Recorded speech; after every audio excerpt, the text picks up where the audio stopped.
do is win, win, win, no matter what.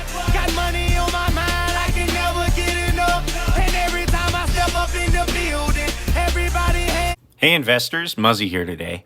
Today I sold out of our Disney position at around a 5% gain, and I wanted to tell you guys why. I'm also going to give an in-depth analysis of the company. First, let me say that I'm going extremely cash heavy, not only because of the Mexican alcohol, but because it's an election year and the stock market is higher than ever. I mean, just in our Robinhood portfolio, we're up 78% this year. Now, I could make a whole video telling you why we need to be cash heavy, but today we're going to talk about why I decided to sell my Disney shares. Disney actually seems to be a good time to buy right now. Theme parks are scheduled to reopen this weekend and will very possibly make shares go up in the short term. Also, Disney's move into the streaming industry is huge for the long term. In just April of 2020, Disney reported 50 million subscribers to Disney Plus, and they have yet to open the streaming service in Eastern Europe and Latin America.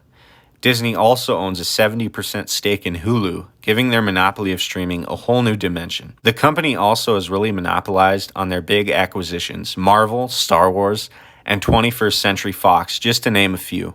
I've always been somewhat bullish on Disney, and still am for the long term, so why did I sell out of it? Well, to start off on our list of cons, Disney suspended their dividend indefinitely, and I don't blame them. They really need all the money they can get right now to stay afloat. But as an investor, I'd rather hold a stock long term that I'm able to get a steady dividend out of, as opposed to just riding the tide, especially in these uncertain times.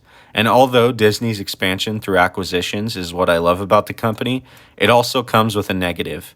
As of May 2020, Disney's long-term debt amounts to over $55 billion, or about 1/4 of the value of the company.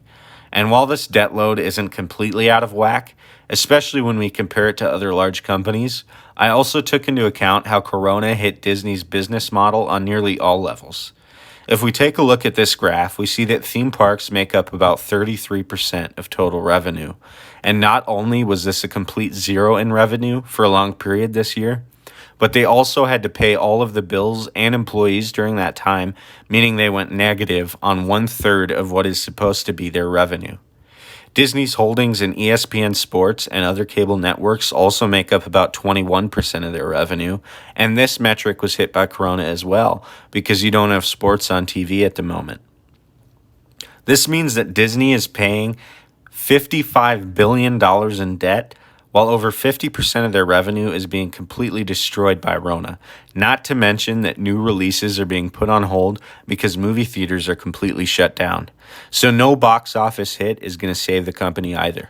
Also, Disney planned to expand their multi-billion-dollar cruise line this year, but with nearly all cruises being affected with the recent pandemic, this is yet another area where their business took a massive hit. And now they've got a bunch of cruise ships that are just huge bills at the moment and taking in no profit.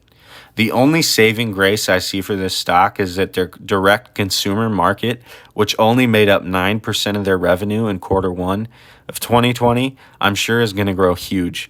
Their move into the streaming space really is their only saving grace, and they did it at a perfect time. My overall review of Disney is that midterm things look fairly bleak. I'm going to try and get in at a lower price, however, because I do feel that Disney is a great buy long term. Thanks for checking in today, guys, and if you enjoyed the video, please like and subscribe. I make videos at least once a week.